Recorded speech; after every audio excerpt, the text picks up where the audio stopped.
là Ngô Kiến Huy, bây giờ mình là Bob. Hôm nay mình sẽ thi với lại một người bạn rất là thân, đó chính là ca sĩ Đông Nhi. Một người bạn mình rất là tin tưởng bởi vì bạn ấy mạnh mẽ, thông minh, nhanh nhạy, dẻo dai và nói chung là rất hiểu ý mình. Mình sẽ gọi được người đó.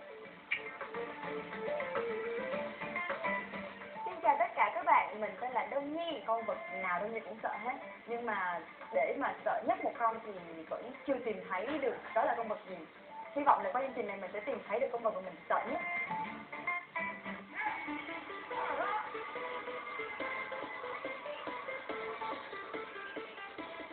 Có vẻ như là con đang thấy không khí ở trong trường quay ngày hôm nay đang nóng lên dần dần khi cả hai đối thủ cùng biết mặt nhau. Chúng ta cần phải bắt tay nhau để mà tăng thêm một ít quyết tâm không ạ? Vâng, chúng ta sẽ cùng đến với vòng thi đầu tiên.